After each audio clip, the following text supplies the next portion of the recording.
Hi, everyone. Today I want to take a look at the new book, Against Worldview by Simon Kennedy. This was published by Lexham Press, and I want to say thank you to Lexham for sending me this copy for review.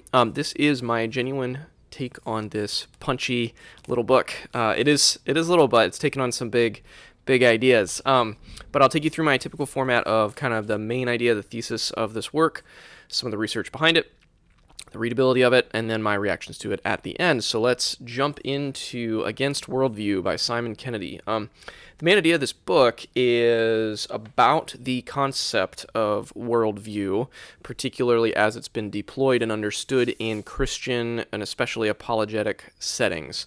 So what Simon Kennedy is doing in this is kind of historicizing the concept of worldview, like he's defining it and locating it in a particular stream of history.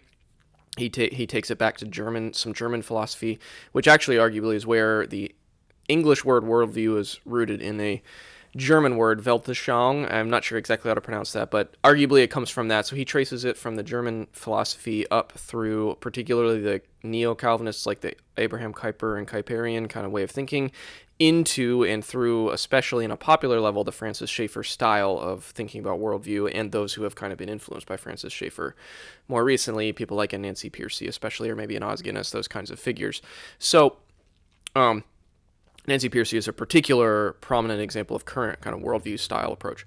So he historicizes it, he traces its roots, and he locates it in particular cultural settings, which is an important plank of his argument. And then he critiques the very notion of worldview, and this is where his argument needs to be nuanced, I think, adequately, because this is not a very polemic book. It has critique in it, but it's not like a guns blazing argument. It's very careful, and it's pretty constrained, and so what I want to say about it is that, and I'll loop back around to my reaction a little bit here, more on this, but he is not arguing... He's arguing more against the way worldview is leveraged and used, the idea of worldview, how it's leveraged and used in certain settings, than he is necessarily arguing at root against the philosophy epistemological kind of idea of worldview. So it needs to really be nuanced carefully, because he kind of loops back around and does say essentially there still is something of that we can call a Christian worldview, which is essentially to just know God rightly, to know the objective world rightly. So he's not chucking that whole idea, and he's certainly not lapsing into like a relativism or epistemological relativism or anything like that. He's more so arguing against the way worldview concept is leveraged in apologetics and especially educational settings. And that's really a core thing that this book is trying to do, is to propose a different way of education or intellectual formation. And he's a lot of ways you could argue or summarize his argument is to say that the goal of education should not be to build a rock-solid Christian worldview. If that's the goal of Christian formation and Christian education, then we've gotten off. He's more so arguing that we should still strive and hope for a rightly ordered worldview towards knowing God and God's world rightly. But the goal of education and formation is more of a journey of building towards a wisdom-oriented, a posture towards the idea of a Christian worldview, if that makes sense. So it's I find it really compelling. I like this book. I'm going to say that right now. But that's kind of what he's doing.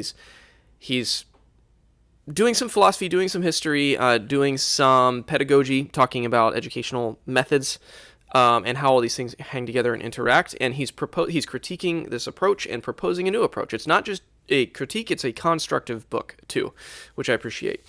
So that's what Against Worldview is doing. It's what it's about.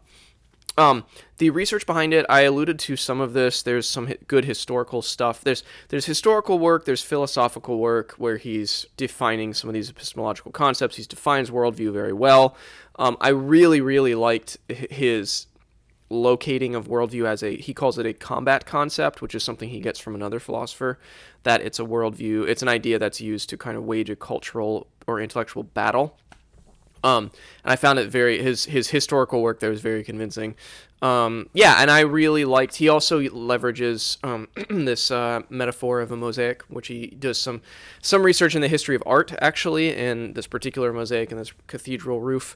He uses that to great effect. But yeah, so the research is history, it's philosophy, it's a bit of epistemology, and it's a little bit of cultural cultural happenings because of the way he argues worldview has been used in apologetics and kind of this like combative way of thinking about the world.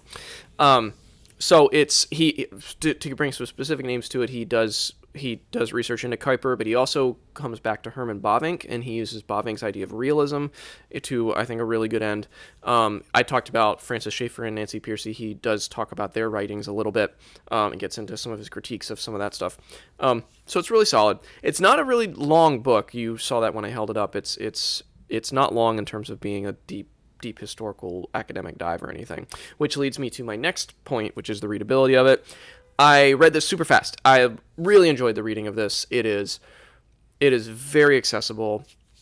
This could be given to a lot of people who aren't really big into reading, and I think they would still enjoy it. I did not find it... I was wondering, because I'm not familiar with him, I was wondering if it would be very agitated or polemical, because the title is Against Worldview. I wondered if it'd be like harsh or almost have an edge to the writing, and it really doesn't. It's actually very careful and gentle and winsome in the style, which I really liked. So super readable, super enjoyable. It ranges through lots of topics in short chapters, and it has a very clear kind of through line. And that analogy of the mosaic that I just talked about is a really effective analogy that helps you kind of grasp at the idea of slowly building towards wisdom, building a healthy paradigm. I loved all that stuff, and the writing style is very effective, very clear, very easy to get. Really good, really solid readability. And then lastly, my reactions are positive. I like this book. I said that already. I really appreciated it. In terms of, so my personal reactions, one of the biggest kind of light bulbs for me in reading this book was that whole idea of worldview as a combat concept, and his argument that you can argue historically that the emergence of worldview comes out of particular cultural settings, and that all his epistemological and educational and pedagogical arguments, setting all that aside, you could make just a cultural historical argument that the function of worldview in those particular cultural settings is no longer really that pressing anymore. So even just on that layer, you could argue that we don't need to hold to this idea of getting a Christian worldview so tightly. And I agreed with that. And I also found his other work about pedagogy and all that stuff really compelling on top of that. So I think he makes a very compelling case. And I also really like that he's not just chucking philosophically in an idealistic sense. He's not chucking the whole idea of worldview, because everyone has a worldview at bottom. We all have paradigms, we all have lenses. I mean, this is like the stuff of kind of just basic philosophy. And he's not trying to deny that. He's more just proposing a sober assessment of whether the idea of building a bulletproof worldview in a person is a worthwhile educational pursuit, or from instruction and discipleship and formation, whether that's a good pursuit or not. And I think he argues very well that it's just not a good way to think about it. And just as a quick example, I've talked to people who've been in certain school settings, particularly either Christian school or homeschool settings, that will use this concept of worldview.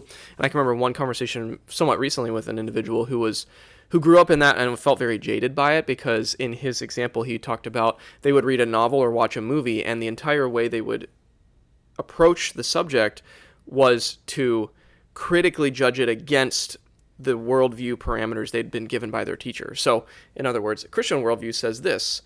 Does this movie or novel agree with this plank in our worldview? Yes or no? And if no, then it's not a good piece of writing or piece of art or story.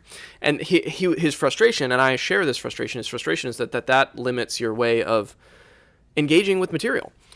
If all it is you get this worldview, and then you're supposed to use that worldview to judge everything against it, that is not contra what Kennedy's talking about, or in line with what Kennedy's talking about here. That approach is not a wisdom-building approach, really. And the reason that made so much sense to me was because I think it aligns very much with what Kennedy's talking about as a worldview, as a combat concept. You just leverage it to judge and critique and to hold things at distance, and not really to humbly actually engage with them. Whereas if you think of Christian worldview as more of a far off or eschatological concept of knowing God and God's world fully rightly, which is kind of in the fullness of time and in the fullness of maturity and fullness of wisdom, hold it to that kind of estimation. And then in the meantime, what we're doing is building towards that. So we're building this mosaic. We're understanding things more and more rightly and grasping at things more and more steadily and more humbly. That just feels to me like a much better posture towards trying to form minds, to educate, to teach, to instruct, to grow in maturity and discipleship.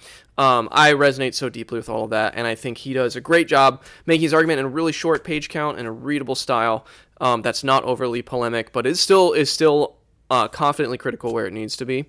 So I really commend this little book. If you resonate, if you were raised in that kind of setting I was just explaining, maybe homeschool setting, strict homeschool or strict Christian school setting, and you might want to be unpacking kind of this whole idea of worldview that you inherited. I think this book is great. I don't know of any other books that are quite this short and punchy that make the same argument, and so I would highly recommend checking it out if any of that resonates with you. But yeah, those are my thoughts on the great little book by Simon Kennedy, Lexham Press, Against Worldview. Thank you, as always, for taking some time to watch.